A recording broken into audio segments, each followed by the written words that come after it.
My name is Hadas Raviv, and I am a senior data scientist at AI21 Labs.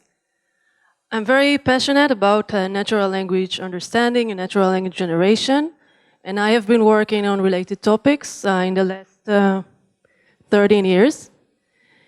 But today, I came here to talk about a challenge which I believe is common to all of us, the data scientists, and that is evaluation. Specifically, I would like to talk about evaluation of complex tasks, and by complex, I mean they generate complex output, and its evaluation might be subjective. As an example, we are all familiar with the recently highly popular generation models, generation of images or text, and this is an example of a complex output. So let's talk about natural language generation. In our labs, we developed Chaim, which is a huge neural network that is capable of generating text. I shared my feelings about this conference with Chaim. I told him I'm very excited of being here, and I'm thankful for the opportunity. And Chaim did quite a good job in generating sentences that translate my feelings into words. Please take a moment to read it. And now, as a data scientist, I'm interested in evaluating the performance of Chaim or other models that are inspired by Chaim. And that is a complex question because language is a complex thing. So, for example, I can ask, how coherent is the text generated by Chaim? Does it make sense? Or alternatively, or in addition, I can ask, is this English good or is it fluent? And these are two different questions. In this presentation, I'm going to focus on the second question, which is the easier one. So how can I ask about fluency? Theoretically, I could train a language model to have an automatic measure for estimating fluency. I could use the probability estimation of this model to calculate the probability of generating some sentences that I want to evaluate. And that would be nice, however, it is limited, because as we know, state-of-the-art language models are limited. So I would like to use humans for performing this evaluation. And the easy approach would be to just show the humans a sentence and then ask them to rate the quality of English on a scale ranging between 1 to 100. And that is nice. However, human evaluations might be challenging. First, humans are subjective.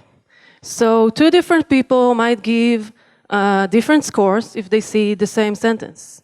Why? Because the score function depends on their perception of fluency. It depends on their English level, of course, on their mother language, geographic location, etc. And the second problem is noise.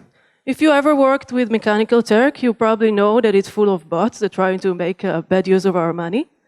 But second, noise also depends on the human performance. It might change during the experiment. It might change due to its understanding of the task. So as a first step, we decided to examine this approach. We constructed a data set composed of fluent and non-fluent sentences by extracting sentences from Wikipedia and corrupting them, inserting words, deleting words, etc. And you can see the score distributions of these two sentence types. The good news is that we can see two different distributions. But the bad news are that the overlap seems to be relatively high. And why is it a problem? Because I want to evaluate the performance of generation models. And usually they will not generate two fluent or two non-fluent sentences. They will generate something in the middle. Also, they will generate relatively similar sentences, and we want to separate the performance in a reliable way. So what can we do about it? Of course, we can improve, otherwise I wouldn't be here. So the first thing is to address subjectivity, we would normalize. Okay? We can perform z-score normalization or min-max normalization. However, we should pay attention that normalization should be done carefully. People evaluate sentences with respect to the sentence they see. So if they see very good sentences, very fluent sentences, or very non-fluent sentences, the evaluation will change. And therefore, naive evaluation might be not good enough. The second challenge I mentioned, which is noise, can be addressed by estimating if the annotators are reliable. So for example, to filter out bots, I can come out with some heuristics, look at their score distribution, check if it's random or if it's repeating in a suspicious way. And also, this is okay. However, I said I'm interested in estimating whether the annotators understood the task. So to address this, we developed an experimental setup that makes use of control questions that are carefully selected. So what do? First, each annotator is presented with a batch of, let's say, between 50 to 100 sentences that he needs to evaluate. 60% of these sentences are the sentences generated by the model or two models we would like to evaluate. Then 40% of these sentences are control question, and that is a high amount of sentences. 20% of these control questions are good and bad pairs. Specifically, we take the fluent and non-fluent sentences that we constructed in a way I described before. And the second type of control questions are repeating pairs. We just take the same sentence and insert it into different locations during the experiment. And now that we have these control questions, we are able to perform evaluation that is more reliable. So first I said that we want to estimate the annotator's reliability. So again, we can use the heuristics I mentioned, but now we can examine if the annotator understood the task. We can look at the differences of between the scores he provided for the good and bad question. First, see that they are positive. Then look at the scores provided for the repeating sentences, see that they are small enough. And then examine, using some statistical testing, if these differences are different from one another in a statistically significant way. And then we can estimate the annotator reliability in a good way. Next, we can perform the score alignment without losing information regarding the generation sentences. So now we only consider the control questions to perform this normalization.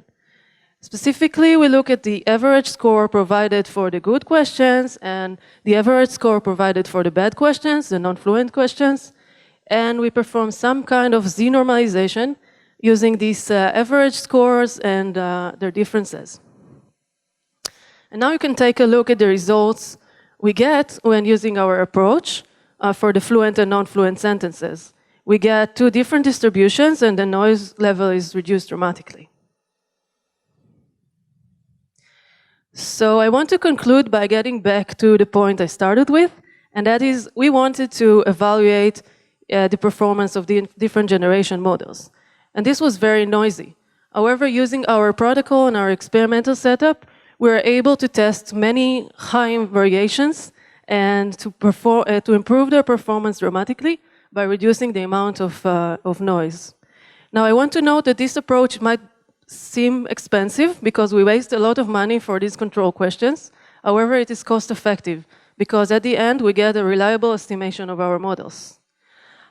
We think this approach might be useful for any other evaluation of complex tasks, so you're welcome to try it. And if you have any questions, please feel free to address me during the breaks or by email. Thank you very much for listening.